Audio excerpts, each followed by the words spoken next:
Tell us what it was like filming this. Oh, it was like just the most fun experience ever. I mean, what's a better story than that? You know, a little boy who has leukemia who fights it and wins, and then gets a big parade where an entire city comes out, and then the world watches online. And so it was a great way to spend a year, for sure. What's it been like as you edited this? Is it emotional?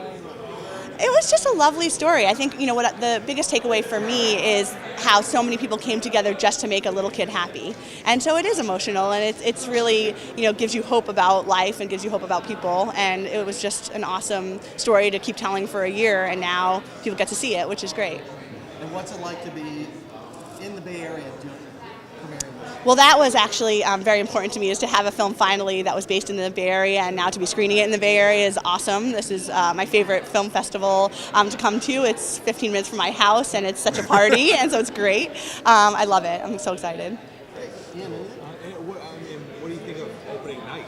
Oh my God. Anniversary of this film festival. It's ridiculous. When Mike Rabel told me that we would be opening night, I was kind of incredulous, and it's such an honor, and it's in such a beautiful theater, and I think this day and age most filmmakers don't get the opportunity to see their films in such beautiful old grand theaters, and so we listened to it today, and it sounded amazing and looked stunning.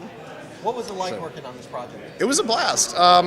It was interesting. Dana called me last summer when she had a couple other editors fall out on her, and when she sent me the footage, my first thought was like, oh, this is like a real life Frank Capra movie. This is It's a Wonderful Life, but with real people. And so that's totally up my alley, and I just love that about it, that it's a movie that celebrates humanity, that shows like the best of what I think people are capable of, that people will stop whatever they're doing and help someone that they don't even know, and that is in their nature. And that made me ask, why don't we do that more often? I'm curious. That was a really profound question I thought the movie was asking, is like, if we're clearly capable of 25,000 people rallying around to help a little boy like play pretend for a day, I'm curious why we don't do that more often. That's a very interesting question. But so it was wonderful to be a part of just telling something that celebrates the best of what I think people can do for each other.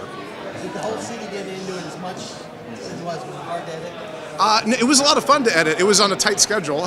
That was the hardest part. It was a blast putting it together. The footage that Dana and her crew and Don had gathered was amazing. And so it was just, I felt like a kid in a candy store getting to play with all this stuff and put it together. So yeah, it was fun. Great times. What was it like filming this and doing that? It was a lot of fun to go. The Make-A-Wish Foundation had done a great job capturing the day of and trying to, get a sense of that day. So we had that footage show, and then our job was to go out and try to get the supporting interviews, get the footage to try to make it like flesh it out as a film. And so it was great to go out and meet these people that were all responsible for making this amazing day come to life for this little kid. And it was quite challenging, but a lot of fun. Deadline also, I assume, for you. Oh yeah, definitely. With documentaries, every deadline is a tight deadline, no doubt. And you mentioned Hans Zimmer. The day we spent with Hans Zimmer when he was recording, he on the day that Batkid happened, he made excuse me.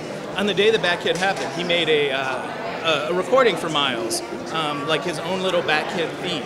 So when we went there to interview him, we asked him all sorts of questions about why he decided to do that, and then he sat down in his studio and recorded a song for us that is actually in the film. So now we have our own little Batkid theme too. So it was a great day with him, and I mean, he's such an amazing artist, so just to spend time with him was a lot of fun.